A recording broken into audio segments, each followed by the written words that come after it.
Welcome to the Business Leadership Series, where we engage with leaders who are making an impact on their worlds and who want to share their knowledge and experience for your personal and professional growth. The following interview is designed to inspire you to become the best leader you can be. Your host, Derek Champagne, is the founder and CEO of The Artist Evolution, a full-service agency building successful brands, marketing tools, and campaigns, and also the author of the best-selling book, Don't Buy a Duck. And now, let's begin today's Leadership Series interview. Welcome to the Business Leadership Series, where our goal is to inspire you to become the best leader that you can be. I'm your host, Derek Champagne. I want to thank a couple of our sponsors for just a minute today. We've got Sign Studios, who is our official sponsor of the Business Leadership Series. I want to thank them for the work that they've done for us and that they do in the community. YourSignStudio.com. I want to also thank EcoVet Furniture, who has provided us with our custom desk that we sit in here and also in our conference room. If you like deconstructed, repurposed wood with steel and original piece that makes a statement, then EcoVet Furniture is a great choice. One of my favorite things about them, though, Mike and the guys there, they are all veterans, and so it's all made in the USA. It's made right here in Bentonville, Arkansas, and they're made by America's veterans, which is really cool. So EcoVetFurniture.com. Our guest today, we have Douglas Hutchings, who is the CEO of Pika Solar. Welcome to the program. Thanks, Derek. I'm really glad to be here. So tell us a little bit about your journey. It's an interesting one. I don't know a lot of people that came from England to Mena, Arkansas, to your journey today. So give us kind of the 1,000-foot view about just your journey to get where you are now. Yeah. So as you mentioned, born in Dover, England, moved to Mena, Arkansas when I was quite young. And there's a long story behind that, but the short one is my mother was into the preservation of a specific bloodline of Arabian horses. And out of 2,000 of these horses in the world, 200 of them were in Mena, Arkansas. So Mena has a lot of strange things going on, but it was the horse connection that brought me there. Wow, okay. Ended up going to high school at the Arkansas School for Math and Science in Hot Springs. Went up to Hendrix in Conway for undergrad for math and physics, then up to the University of Arkansas for my master's and PhD, and that's where Pika Solar ultimately got started. Cool. Okay. So you talked about Arkansas not always getting the attention that it needs for the support that is provided to entrepreneurs and to growing new businesses. Tell me a little about the support that you received. Yeah, and so, I think one of the things I really love about Arkansas is that we all tend to be, we don't brag about ourselves too much, but when it comes to promoting entrepreneurship, I think that's actually held us back a little bit. There's so much exciting stuff happening around the state that others just don't ever hear about. In particular, we've received a tremendous amount of support from the local community and even from the folks down in Little Rock at the Arkansas Economic Development Commission and the Arkansas Science and Technology Authority. We wouldn't have started or be where we were without their support. The very first round of funding we received was actually the Arkansas Science and Technology Authority agreed to put up $200,000 if we could find a private entity to put up matching funds. Wow. And so that's how this entire journey got started. Wow. Okay, so tell me, some entrepreneurs have a journey where they're doing the hustle and the grind for 10, 15 years, and they go through 3 or 4 businesses, and some fail and some do well. And what was yours like? Was it an overnight success story? Or was there? Tell me about some of the process that you had. Yeah. So actually, the genesis for this company started while I was still a student at the University of Arkansas, doing my PhD. There's a series of classes there called New Venture Development that's taught by Dr. Carol Reeves, who's fantastic, by the way. But the whole goal of this class was, come up with an idea, put a business plan around it, and go pitch it to people. And there was a variety of competitions that you could participate in with real money up for grabs.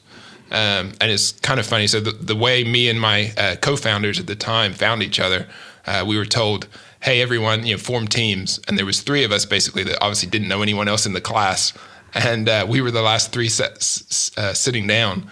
But we coalesced around this solar cell technology that just come out of the University of Arkansas. Okay. So did the 3 of you end up forming the company? Yep. So we this was back in 2009, 2010, because it's a fall spring semester, right? Okay. And the 3 of us put together a business plan. We went to a couple of competitions.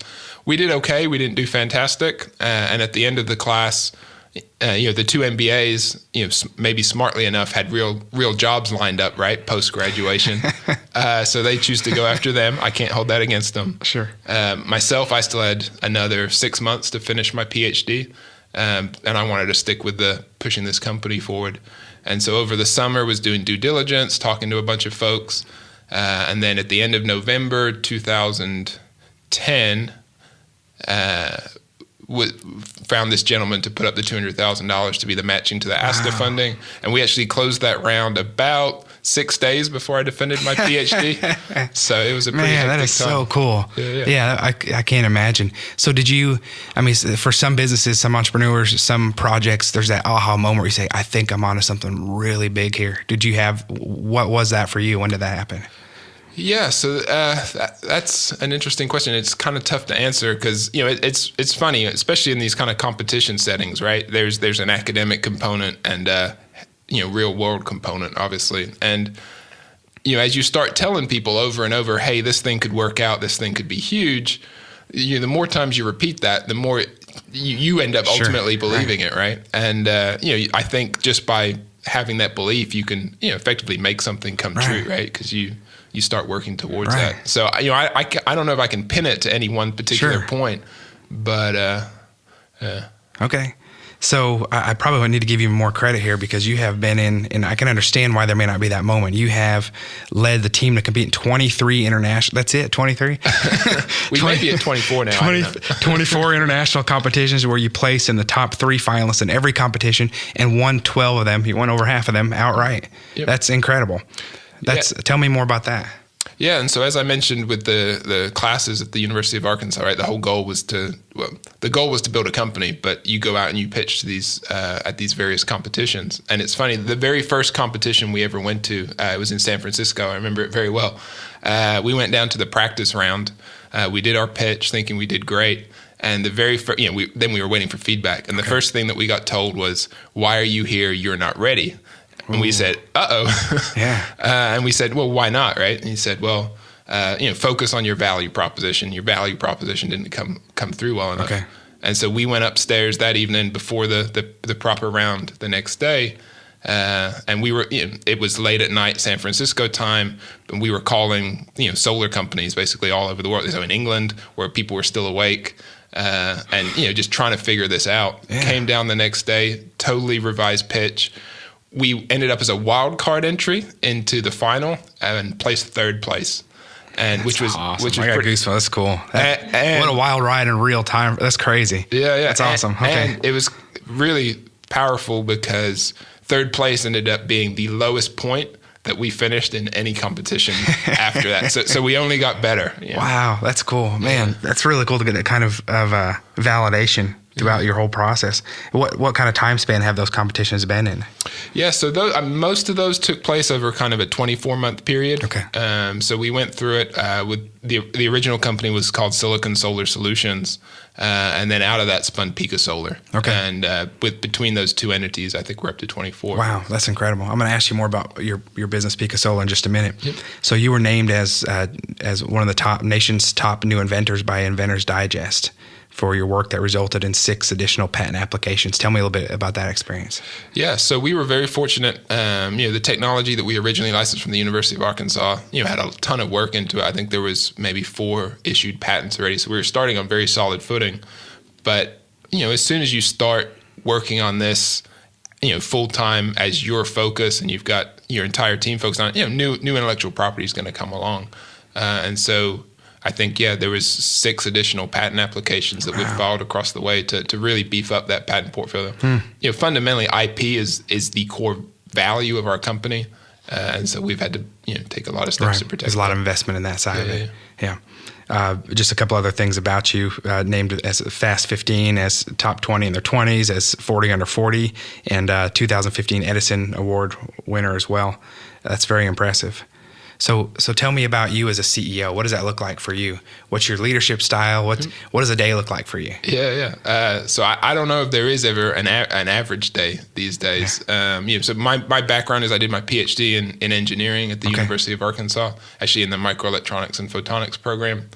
But I probably haven't spent a day in the lab for the last couple of years, right? It's been, we've got people much smarter than me handling the technical details, and my role as the CEO, I kind of see it as setting the vision for the company, right, and then making sure the resources are in place, right? So the resources can be people, they can be financial, or they can just be access to equipment or whatever is needed, to get us to that vision. So if one of your roles is vision, how do you keep from getting distracted, or how do you keep from keeping that vision when your role as CEO, you start to have all of these other things that demand your attention? Yeah. And I guess I'll tell you when I figure it out. No, I'm hoping you can tell me. There's certainly a lot of distractions, right? And, as you grow, there's people issues you have to deal with. There's, hey, the bank account balance is looking kind of low, right? Where are we going to get the next round of funding? Right. And, there's all of these things dragging your attention away from, just moving the business forward, right? And, one of the things we had to actually be very careful about, those competitions that we were just talking about, they're great from raising awareness of what you're doing, but they all take a big time commitment, right? And you don't want to be the company that's good at winning business plan competitions, right? You want to be the company that's delivering value to customers, right? And so, it's definitely been a learn as we go kind of experience. We haven't done everything right, but we tend to only make mistakes once, which I think has helped get us a long way. That's great. So any tips or any advice of what's been the best thing for you to help you focus? Is it a team of consultants, advisors, mentors? How do you maintain that? I mean, I know it's an evolving process for myself as well, but what are some highlights you've said that had aha moments going, you know what, this actually was helpful, I'm going to duplicate this? And so I think it's a little bit of all of the above. I can't pinpoint exactly when it happened, but I pretty much gave up all my pride in asking people for stuff a long time ago.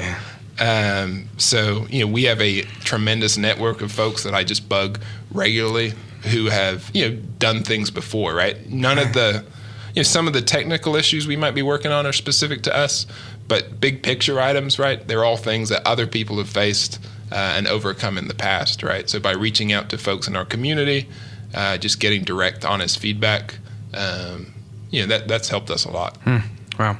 I imagine your business, you've got to stay ahead of things all the time. So you've got to be watching technology, and you've got competitors and all of that sort of thing. How do you stay ahead? How do you stay in your lane and stay ahead of what you need to do? And so in our case, it's kind of interesting, right? So we're actually, a technology development company for solar, whose first product is basically going to be available in 2017, right? So we're even pre-revenue at this point. And the bigger challenge for us is making sure that the technology that we're working on is still going to be the one that's most relevant to the market when it's available, right? That we're not too far ahead. Right, okay.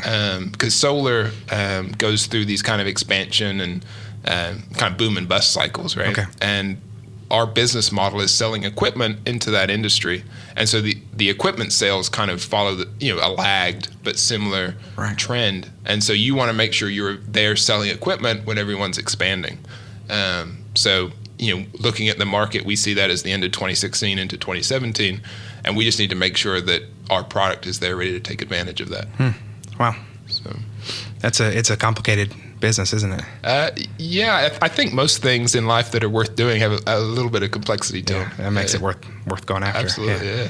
So tell me a little bit about what's next for you. What have you yet to do? You're doing all these cool things. I know you're pre-revenue and you're growing this business, but what's something on your list that you haven't done yet? It can be personal, professional, it could be skydiving, whatever it might be. What do you want to do next that's on the horizon for you that is not on your resume yet? Our ultimate goal is to build, a growing, sustainable company right here in Northwest Arkansas. I think it's the right place for us. We're not there yet, but that's definitely the goal. And I think as soon as we start selling equipment in 2017, we'll be to that point, which is going to be incredibly exciting. There's some hurdles in the way. We have to raise some additional capital, which is taking up a lot of my time currently, which goes back to that resource acquisition part of being a CEO. On the personal front, I've had to travel a lot for work. I really enjoy it, but I'm looking forward to the point where we have everything in place where I can travel a little less and stick around Northwest Arkansas a little bit more and enjoy the local stuff here. And just continue to grow as a leader and an entrepreneur. How do you build a team? How do you pick the right team members? You talk about having people a lot smarter than you in the roles that they're in. What's your strategy and your method for hiring people that are going to be good leaders for you? Yeah, and so since we've been around a while now, and it's kind of a slower growth trajectory than some companies have faced, it's been really helpful to us in terms of when the best and brightest graduate from the University of Arkansas with a focus in our area, we've been able to snap them up as they come through. So, we're a team of 9 people at the moment, so still pretty small. We've only had to recruit one person from outside of the state, which was someone who had manufacturing experience, right? Okay. So more on the business model side of things rather than the specific technical challenges. Okay. We're about to, go into a much faster growth trajectory, and I'm not sure how I'm going to find all those people, right? So we're going to need to find folks who have a lot of experience, doing business in China, selling equipment in China, and I don't know if Arkansas has the deepest pool of semiconductor talent, right? Right. So I'm not sure where we're going to find those people, but it's amazing. I'll tell you, we have people quite often call us who, lived in Arkansas at one point, now live maybe on the West Coast or on the East Coast, and they ask if we're hiring and say, straight out say, I don't need to make the same salary I'm making here. I just like the opportunity to move back to Arkansas, which is pretty amazing to me. Yeah. I love that. I love that you're highlighting Arkansas. I mean, there's all these growth spots, and I mean, all over the country it's happening, but we've seen in Provi, Utah, quite a bit of that. We talked to a lot of guests and partners that we work with there, and you're right. I don't think there's been enough of it here on Northwest Arkansas, so I think that's really great. Yeah. Hey, tell me a little bit about, you talked to me, give me a second here.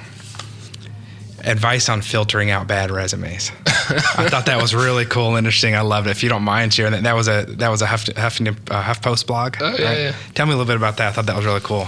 Yeah. Well, what did I say in that particular? You talked about making a complicated NDA. Oh yeah. So one of the projects that I tried helping out with was a web and mobile app actually, and we were looking for contractors to actually build this thing, and so we were looking through Elance, we were talking to people locally, and you get tons and tons of people that say, hey, I can build this no problem, right? Yeah. I can build it cheaper than the next guy. Right. And so, how do we filter that out, right? And so what we ended up doing was, put together this NDA that absolutely no one in the world should ever sign, and said, that's great, we'd love to work with you, here's our NDA, right? Yeah. And some of them sent it back right away, signed, and you're like, obviously they didn't read this thing, right? So how are they going to do on the overall project?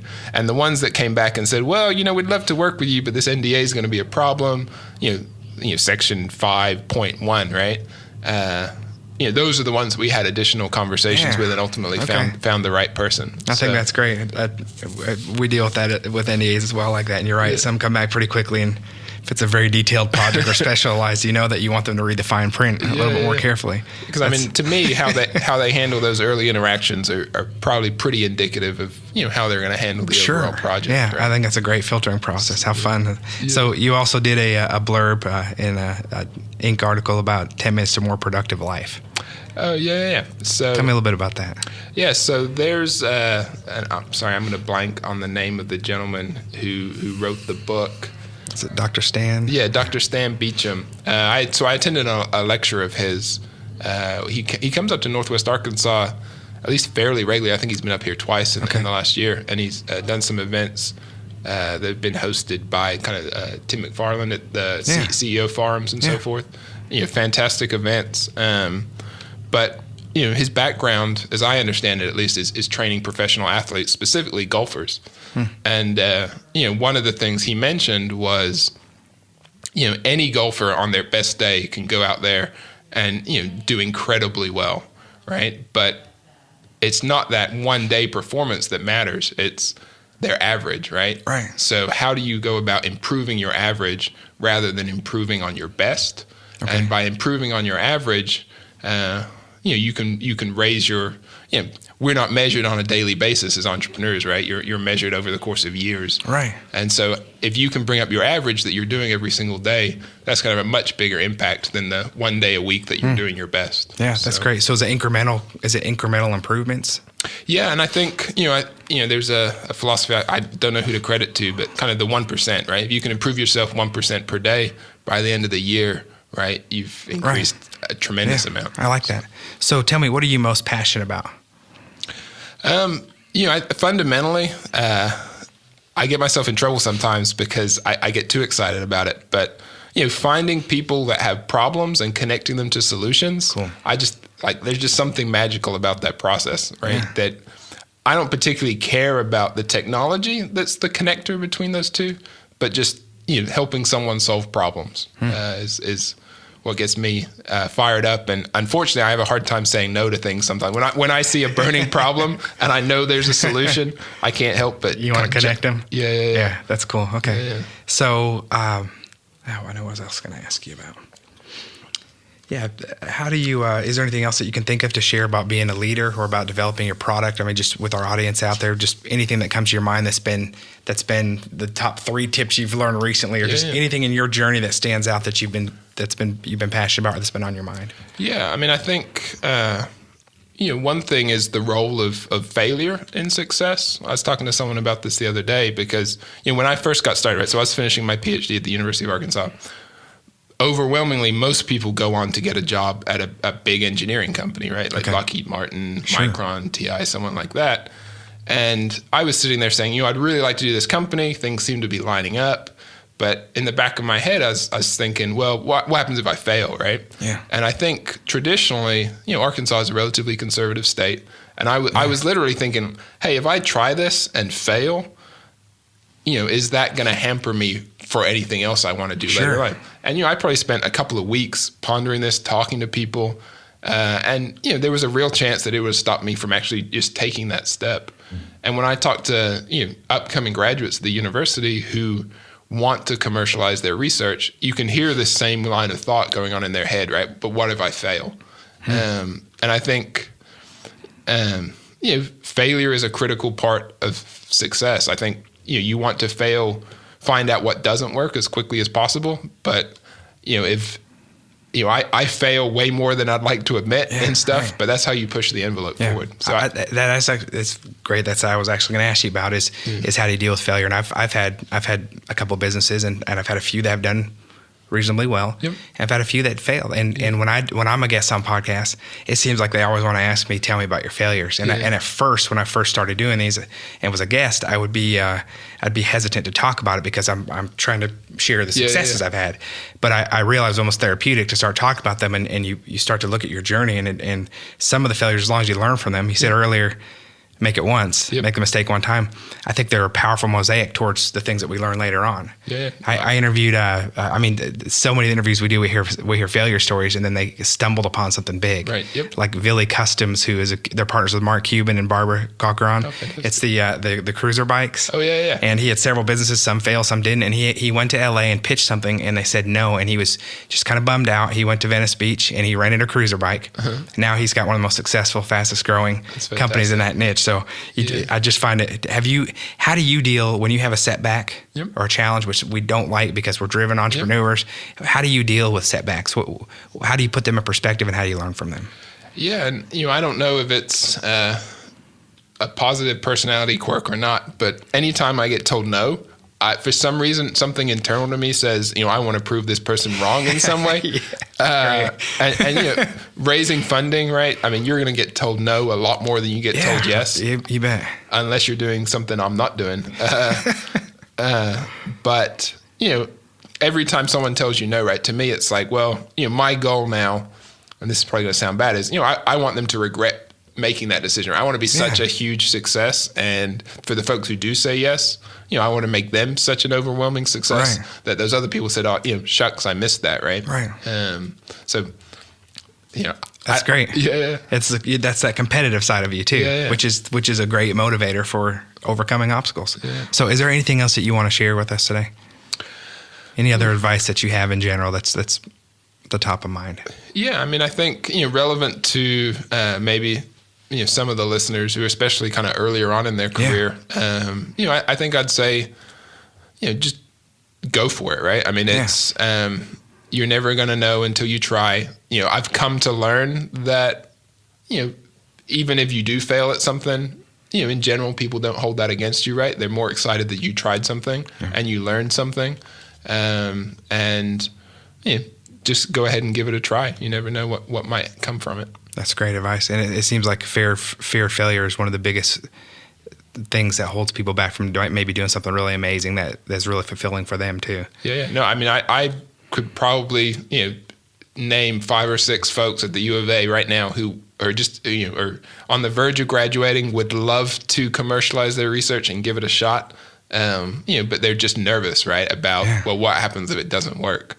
And there are some consequences, but it's amazing whenever you learn from them, what a wild ride it is. It's an adrenaline rush that you'll never you'll be addicted to for the rest of your life, to go and try something. And even if you fail, to go try something else. And when you start to succeed and push yourself, it's an amazing feeling. I think it gives us even more purpose. Yeah. And I think, to your point of, even if you do fail, you can learn so much in a very compressed period of time that, you may not have that opportunity if you go straight into a big corporate job. Right. And I think the lessons that you learn, as long as you internalize them, could still be very valuable at that big corporate job, even when you choose to take it. That's great. So on that last question, so those you talk to our listeners who maybe they just go for it. Yep. Are there any bumpers or any guidelines to say, go for it, but maybe here's a few pieces of advice as you go for it that can make you kind of minimize your risk just a little bit?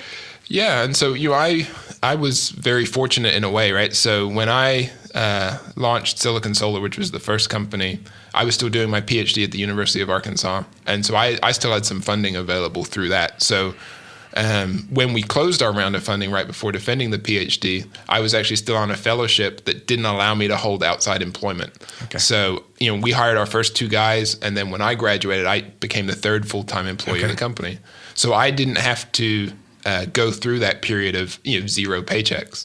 I think anytime you can launch something like this, starting on the side, just to kind of validate that there is a real opportunity there, I think that's fantastic.